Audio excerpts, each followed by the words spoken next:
साथियों, यहाँ पर मैं आपके सामने एक नई रेसिपी लेकर हाजिर हूँ। इस रेसिपी में हम बात करेंगे कुछ शकरकंदी के मुतालिक। शकरकंदी जो है ये एक मशहूर जड़ है जो कि हिंदुस्तान और पाकिस्तान में बाकसरत पाई जाती है। अगरचे इसका टाइम लिमिट कम है, मार्केट में ये बहुत कम टाइम के लिए आती है, तो मैं यहाँ पे आपको इसके कुछ फ़ायदे बताऊँगी। वो फ़ायदे कि कौन से लोग इसको खाएं तो इससे ढेर सारे फ़ायदे हासिल कर सकते हैं, और कौन से लोग हैं जिनके लिए नुकसानदेह, उन्हें इसे नहीं खाना चाहिए।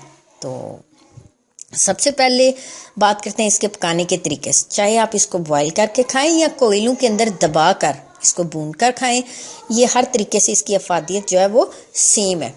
तो पहले बात कर लेते हैं कि इस सब्ज़ी से, इस जड़ से कौन फ़ायदे उठा कर सकते हैं। जी हाँ, इससे ये फ़ायदेमंद है उन लोगों के लिए जिनको डिप्रेशन का प्रॉब्लम है, या वो लोग जिनके गाल चिपके हुए हैं, यानी बहुत ज़्यादा कमज़ोर हैं, स्किन बॉडी पर चाहते हैं कि थोड़ी स्किन आ जाए, थोड़ी बॉडी जान में आ जाए, तो उन लोगों के लिए ये बेहतरीन है कि इसको लाएं। इसको चाहे बॉयल करें, चाहे कोयलों में दबा कर खाएं, ये बहुत ज़्यादा उनको फ़ायदा देगी। या वो मेल पर्सन जिनको जरियान की प्रॉब्लम है, तो ये उनके लिए बेहतरीन ग़िज़ा है। इसके अलावा ऐसे लोग जिनको कुफ्ते बाग का मसला है, तो ये कुफ्ते बाग को मजबूत करती है, जिस्म को मोटा करती है।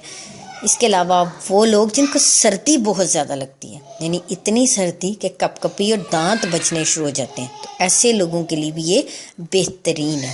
अब बात कर लेते हैं कुछ उन लोगों के लिए कि जिनके लिए नुकसानदेह उन्हें ये नहीं खानी चाहिए। उनमें से सबसे पहले आ गए शुगर के मरीज़, उनको इससे अवॉइड करना चाहिए। हार्ट पेशेंट, दिल के मरीज़, उनको भी ये नहीं खानी चाहिए। उसके बाद बात करेंगे कुछ उन लोगों के मुतालिक जिनको मैदे की गैस का प्रॉब्लम है, उन लोगों को ये बिल्कुल भी इस्तेमाल नहीं करनी चाहिए। अंतड़ियाँ कमज़ोर हैं, ना इस्तेमाल करें।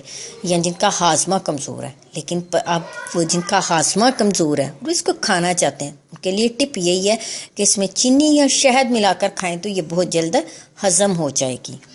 वो लोग जिनको ये गुर्दों का मसला है, उन लोगों को भी ये नहीं खानी चाहिए। शकरकंदी में ग्लूकोज, विटामिन्स यानी ए, बी, ई, सी और कैरोटीन जो है इसमें ढेरों की मिकदार में पाया जाता है। तो अगर आपको शकरकंदी के मुतल्लिक मेरी ये वीडियो अच्छी लगे, तो वो लोग जिनके लिए फ़ायदेमंद है इसको ज़रूर लाएं और ज़रूर खाएं, और वो लोग जिनके लिए नुकसानदेह है वो कोशिश करें कि इस सब्ज़ी से अवॉइड करें।